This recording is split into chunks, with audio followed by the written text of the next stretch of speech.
James Lloyd. Where are you, James? Do you remember James. you remember your question? Yeah. Okay.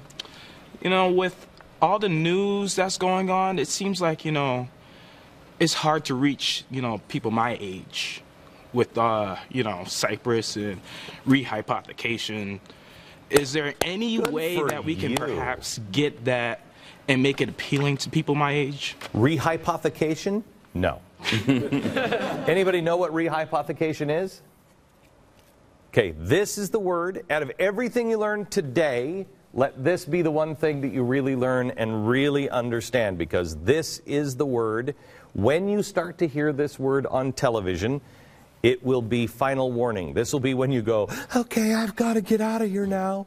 When you hear people seriously talk, like on the Today Show or whatever, about rehypothecation. Can you explain it? Do you know what it is? Just vaguely. It isn't basically like, you know, with gold. Let me explain it. Let me explain it this way. You go, I'm a bank. You ask me for $100,000 to buy a house. And I say, okay, but I'm going to pull the house back and I get that as collateral, right? And you owe me $100,000. Okay?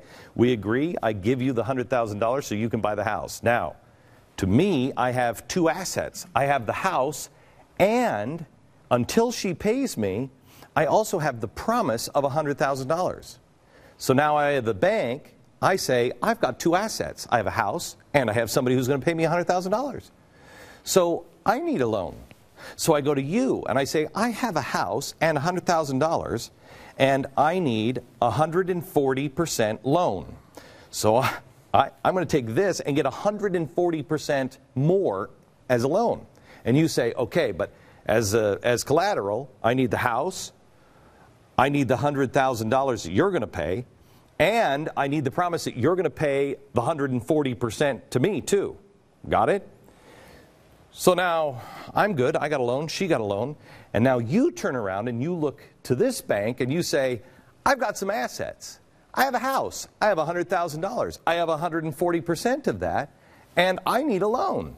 You give her 140% of these assets.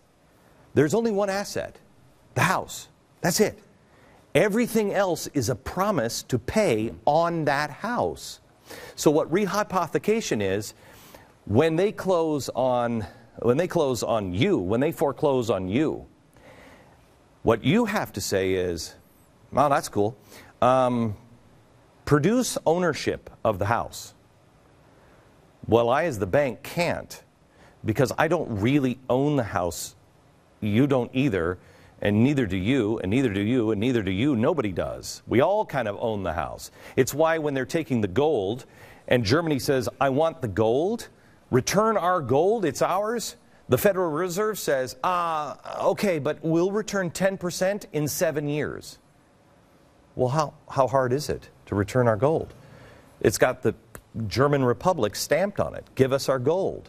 The reason why, this is my theory, the reason why they're not returning that for 7 years is because a little phone call came in and they said to the Germans, hey, rehypothecation, dude. If you take your, there's not enough gold here. The only reason why we could build what we've built planetary-wide is because we were playing a game. There's only so many assets. And so we just keep building on those assets in a bogus way. So once people demand their hard asset back, the entire thing collapses. And that's the last phase of what we're headed for. Rehypothecation. Learn it. Now your question was how to make that interesting? How you make it relevant to anybody, you know, my age? No who way. needs to know this stuff? No way. I mean, I don't know. I really don't know. I mean, we've tried to do everything we can, but I just gave a speech to my own company up in New York, and a lot of the New Yorkers are about your age. And we have, I don't know, how many people were there? 200 people were up there. And I gave this speech, and I said, look, here's what we're doing. And I talked about we're going to pay 100% of your insurance. That costs me, I think, $17,000 a year per employee. Okay? No company does that. you don't pay anything for your health insurance. And then I said, oh, and we're also looking for some green energy because I plan on being the first network to be green, for the planet's sake.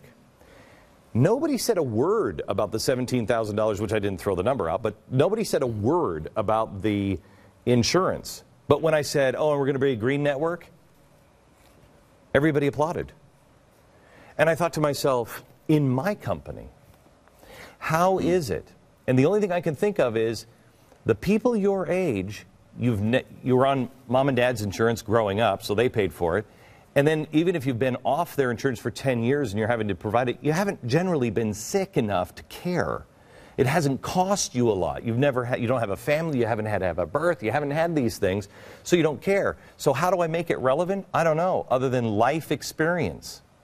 And unfortunately, that life experience is going to be doled out in a heaping helping, and it's going to happen quickly, which is why you guys somehow or another have to help us and help yourselves connect with what's real. Because once reality begins to set in, once they're talking about rehypothecation, you better be ready to know what's real and how to react. But James, let's turn that back around to you and to everybody else here. And again, we've got a whole studio full of college kids.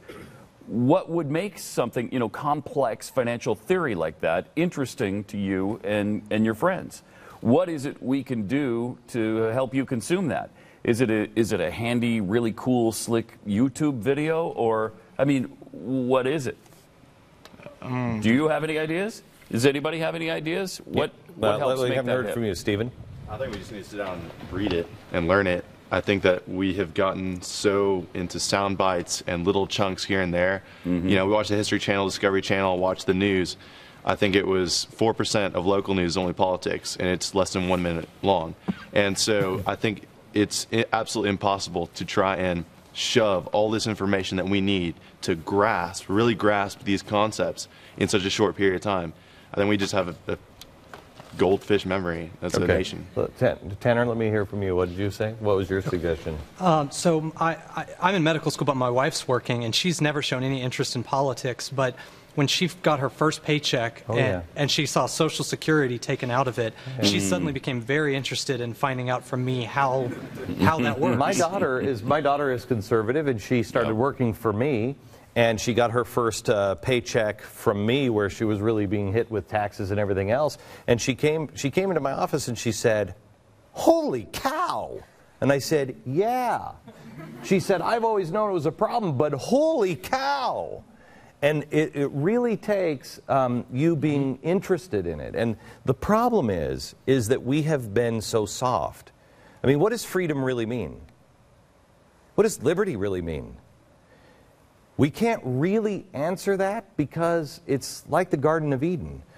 You can't understand the bitter, or you can't understand the sweet without the bitter. We are all in the Garden of Eden. In human history, this is utopia. And so we have our problems. We don't have problems. And so you can't understand the bitter. And there's something inside that makes us not care. Who cares about rehypothecation? I'll tell you why people feel that way, and people my age and your age, is because they've never had to deal with it. They've never really seen any problems. Somebody's going to work it out. It's going to be fine. It will work itself out. Everything always does. Until it doesn't. Then are you prepared to deal with it? We have more really fun rehypothecation talk coming up. It's our Friday conversation with Glenn coming up on The Blaze.